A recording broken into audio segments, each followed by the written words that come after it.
The movie opens with an unseen entity, also called the Presence, wandering through an empty house.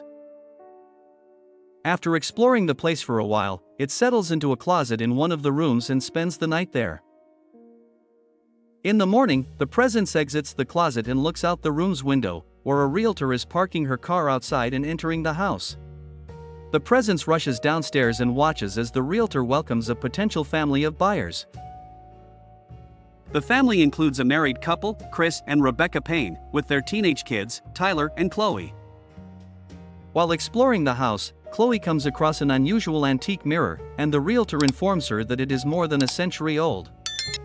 In the meantime, the couple starts talking about the house, and Rebecca is determined to buy it even though it's out of their budget. She claims it is close to Tyler's school and will allow him to focus on his swimming career. Chris counters that it is a big change for Chloe, who has recently lost someone close to her. But Rebecca seems very dominant and pushes ahead with the deal without her husband's consent. All the while, the unseen Presence keeps an eye on them. It follows Chloe upstairs into the room, where the Presence usually resides in the closet. The next day, a few workers arrive to paint the house, and we see everything through the perspective of the Presence. Surprisingly, we learn that one of the painters senses something off in the room and refuses to enter. In the following scene, we see that the house has been fully furnished, and the Payne family has already moved in. The Presence watches them and their activities throughout the day, but does nothing to harm them.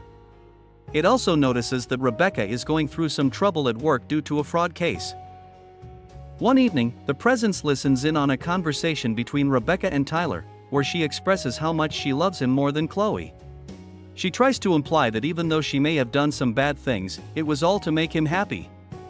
Although Tyler is touched by her words, he also feels a bit weirded out and walks away from there. Later, the Presence goes to Chloe's room, where she is crying for some reason. She tries to sleep, but senses someone's presence in the room and is startled. Chloe then approaches the same closet where the entity resides and suddenly calls out the name Nadia, but doesn't receive any response, so she goes back to her bed. The next morning, while Chloe is in the bathroom, the Presence notices her scattered books and study materials on the bed. It then neatly arranges them and places them on her desk.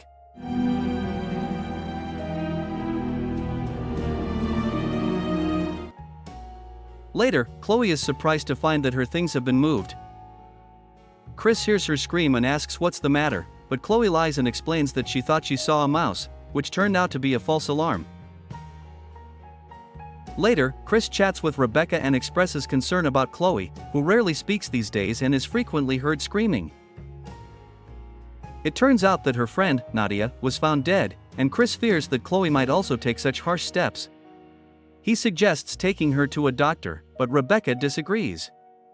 Here, it is clear that she doesn't care about her daughter and insists that Chloe has always been an anxious kid, which isn't a big deal. The next day, Tyler brings home his friend, Ryan, and introduces him to his sister. Ryan and Chloe greet each other, after which Tyler takes him to his room. The boys begin talking about throwing a party next week, and Chloe listens in from her room with interest, before returning to her bed. We then notice the Presence being protective and closing the bedroom door behind her. That evening, Chris finds Rebecca deleting all her emails, and she claims it's because a virus has gotten into her laptop. She then informs him about Tyler's win in his latest swimming competition. However, Chris shows no excitement and informs her of a new therapist he has found for Chloe. But Rebecca once again dismisses it, saying it's not needed because time will heal everything.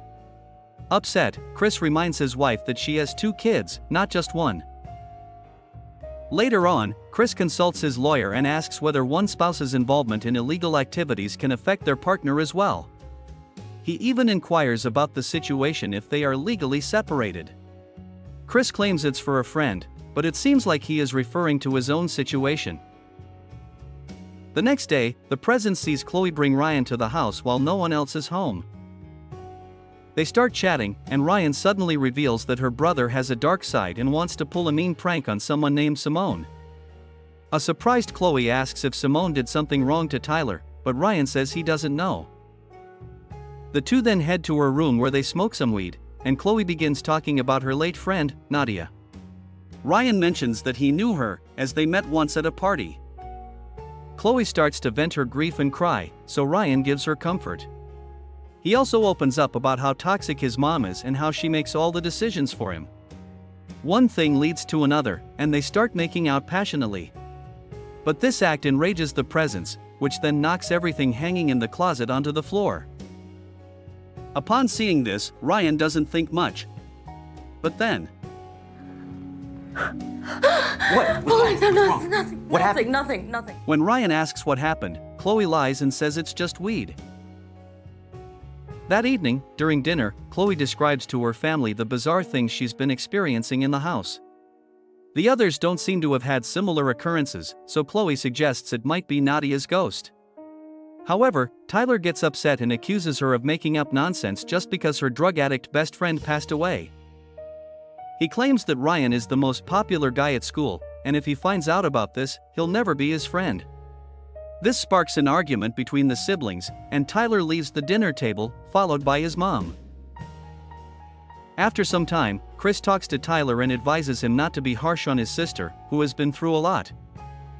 He mentions that apart from Nadia, there was another girl who died, and Chloe used to know her as well.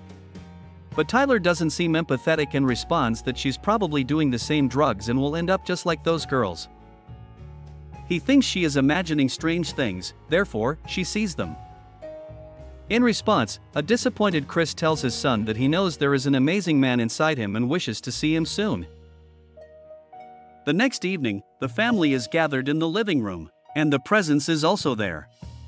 Tyler tells everyone how he and his friends played a cruel prank on Simone, leaving her totally embarrassed. Rebecca listens to this with interest, but Chris and Chloe don't support his behavior. Chloe then scrolls through her Instagram and discovers that Simone's embarrassing picture has been circulated online. She accuses Tyler of posting it, but he tries to explain that it wasn't him. Upon hearing all of this, the presence is enraged, so it quickly rushes up to Tyler's room and shakes the whole place, knocking things around. The family hears the commotion and rushes to Tyler's room, where they are shocked by the bizarre sight. Here, an amused Chloe reveals that it's Nadia causing this. The family then steps outside and is too scared to go back in. They consider moving out, but Chloe informs them that Nadia's ghost has been communicating with her for quite some time.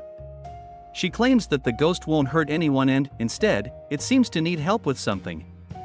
Upon hearing this, the family reluctantly agrees to head inside, and Chris calls the realtor to report the situation, but the realtor claims that there has never been such an incident in the house. She also reveals that her sister-in-law is a psychic and can come to inspect the house tomorrow. The next day, the psychic arrives with her husband, and even before entering the door, she is startled by the presence. This is my wife, Lisa. Please, come in. Yeah. Once inside, she looks at the antique mirror and gets an eerie feeling from it. She confirms that there is indeed a presence in the house, but she isn't sure whether it's Nadia or someone else. The psychic states that the presence is confused about why it's here and is trying to figure out the reason. She adds that time works differently in the spirit world, so the presence could be from a past or future event. She claims that it has a purpose here and will only leave once that is fulfilled. Next, the psychic remarks that she loves old mirrors because they're like old people who have seen more. But all of a sudden, she feels a strong presence and becomes visibly spooked. Her husband then informs Chris that when his wife experiences something like this, it takes a physical toll on her, and she can't work for a few days. Chris understands what he means and pays him. After the couple leaves, Tyler gets mad and feels that this psychic woman is only encouraging his sister's delusions. Rebecca is also mad that her husband paid them and refuses to let the woman ever come back to their home. However, the other two believe what the psychic said is true, and Chris worries that he might have made things worse. Meanwhile, the presence, who has been observing everything, decides not to bother the family and heads back to the closet. A few days later, the presence who is still in the closet notices Ryan and Chloe being intimate in the room, and it turns away from them. Afterward, Ryan offers Chloe some juice and heads downstairs to the kitchen, while Chloe enters the bathroom to take a shower. Ryan soon returns, and he puts something in her juice, which is noticed by the presence. Shortly after, Ryan casually asks Chloe to drink the juice.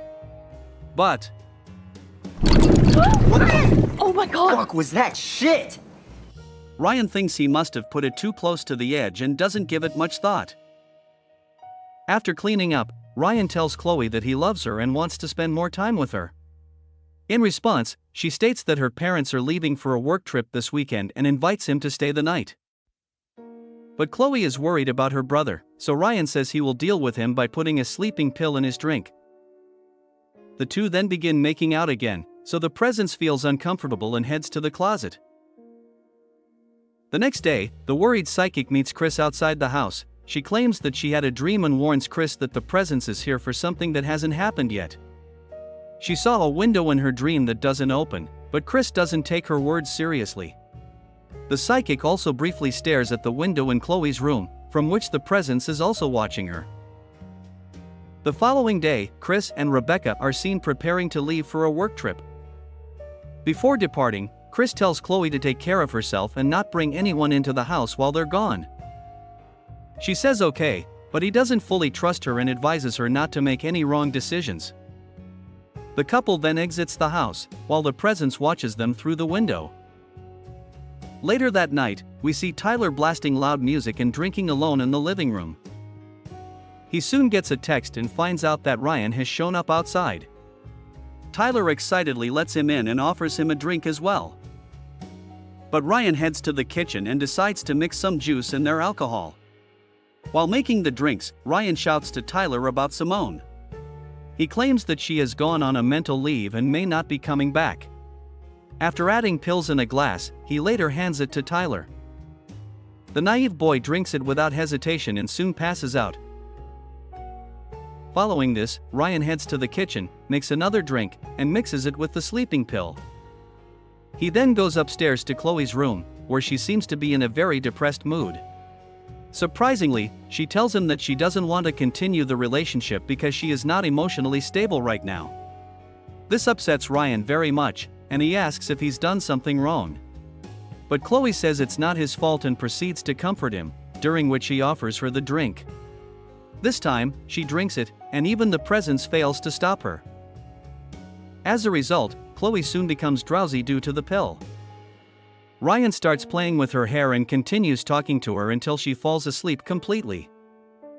Next, Ryan starts rambling about how he's in control of Chloe's unconscious body.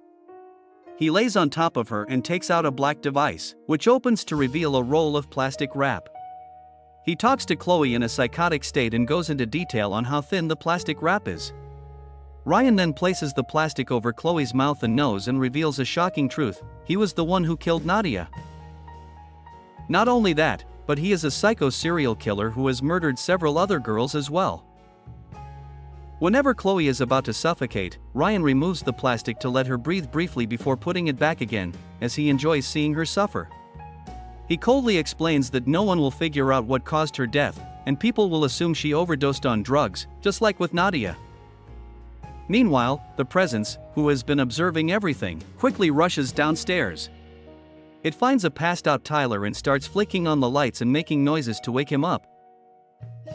After much effort, Tyler finally wakes, when he realizes that Ryan is up to no good.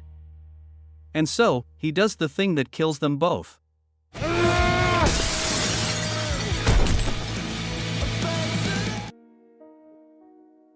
The scene cuts to a few days later, where we see Chloe grabbing the last item from her closet in her now empty room.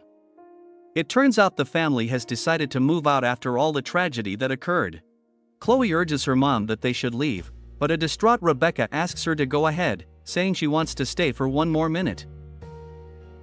In the final scene, Rebecca approaches the antique mirror one last time and is shocked to see Tyler's reflection staring back at her, so the family rushes to her side. It is at this point that we learn that it was Tyler's ghost, who came back in time to save his sister. It is revealed that Tyler was the presence we see in the house all along. He had actually traveled back in time with the sole purpose of preventing his sister's death. The movie comes to an end as the presence leaves the house for the first time after finally fulfilling its purpose. Thus, we reached the end of this movie. Thanks for watching. If you like the movie, support us. Don't forget to subscribe for more movie recaps. See you in the next movie. Goodbye.